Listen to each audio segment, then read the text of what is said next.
पांच पांच चेंजेस होंगे। कई खिलाड़ियों को लाया जाएगा, कई खिलाड़ियों को thank you so much tata goodbye कर दिया जाएगा। वो खिलाड़ी जो डोमेस्टिक में चल रहे थे उनको मौका मिलेगा, वो खिलाड़ी जिन्हें जानबूझकर इग्नोर किया गया था उन्हें मौका मिलेगा, और वो खिलाड़ी जो जानबूझकर खिलाए जा रहे थे अब हो सकता है बाहर बैठ के कुछ दिन पानी पिलाएंगे या बेहतर होकर फिर टीम में आएंगे। लेकिन कौन से 5 खिलाड़ी हैं जो टेस्ट स्क्वाड में आ सकते हैं, उनके नाम बताते हैं।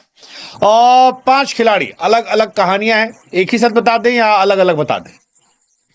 चलिए एक ही साथ आते हैं। 5 खिलाड़ी जो हैं वो हैं ऋतुराज गायकवाड़, रिंकू सिंह, सरफराज खान, इसके अलावा रविचंद्रन और यश राठौर।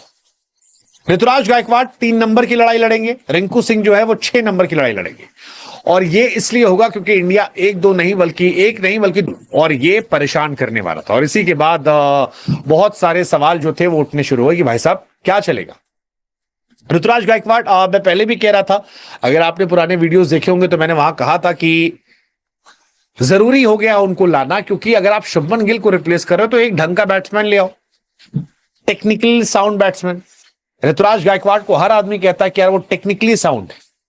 उनका मसला बस इतना था कि T20 में उनसे तेज अभिषेक शर्मा खेल रहे थे, जायसवाल खेल रहे थे, तो अब यहां उनकी जगह पिछली सीरीज में बनती थी, लेकिन भगवान जाने क्यों उन्हें नहीं खिलाया जा रहा था और इसी वजह से उनको बाहर रखा गया, तब लाया जा रहा है। रिंकू सिंह की भी कहानी कि बहुत समय से लंबे फॉर्मेट में उनको एंट्री की बात की जा रही थी। हालांकि ये 5 चेंजेस जरूरी इसलिए क्योंकि इंडिया को अगर WTC 2027 क्वालिफाई करना है तो जो 9 टेस्ट बचे, जिसमें 2 टेस्ट श्रीलंका के सामने, और गौर कीजिएगा ये श्रीलंका में है, 2 टेस्ट न्यूजीलैंड के सामने, न्यूजीलैंड में, वहां भी इंडिया की हालत टाइट होने वाली है, और 5 टेस्ट ऑस्ट्रेलिया के सामने इंडिया में। इंडिया को अगर वहां जाना है तो कम से कम 7 टेस्ट मैच जीतना होगा। 8 जीतोगे तो क्वालिफाई आसानी से कर जाओगे। अब 7 जीतना इतना आसान है? नहीं भाई साहब, नहीं भाई साहब। अगले 8 महीने में इनको बहुत चेंजेस करने पड़ेंगे। इस बार बड़ा मुश्किल लग रहा है, बहुत मुश्किल लग रहा है इस बार का, देखने वाली बात है। अब ऋतुराज गायकवाड़ देखते हैं क्या होता है।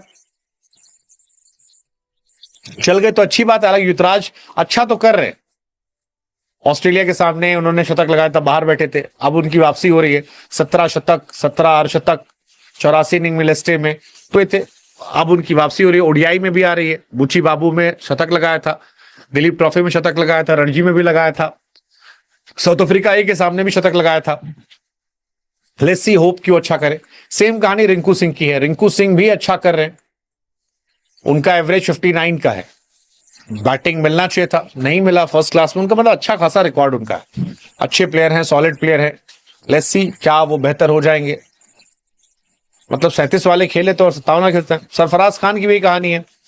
सरफराज खान हालांकि क्या लाए जाएंगे, लाना तो चाहिए यार इंडियन कंडीशन में, विदेशी कंडीशन में पता नहीं खिलाए ना खिलाए, इंडियन कंडीशन में सरफराज तो अच्छे होते।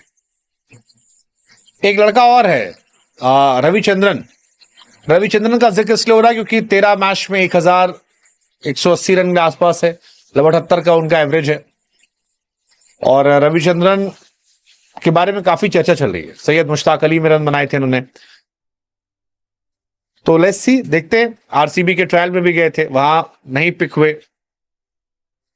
यश राठौड़ एक खिलाड़ी, उनका भी नाम चल रहा है, और भी कई लड़के हैं जिन पे चल रहा है, नजरें हैं, बट इनमें से कौन आएगा पता नहीं। लेकिन मुझे यह पता है कि इंडिया को अगर WTC फाइनल खेलना है तो उसे बड़ा चेंज करना पड़ेगा, सीरियस होना पड़ेगा, और ज्यादा और फोकस होना पड़ेगा, डोमेस्टिक पे और निगाहें रखनी पड़ेंगी। Even I will suggest you can try Tilak Varma, he is a damn good player,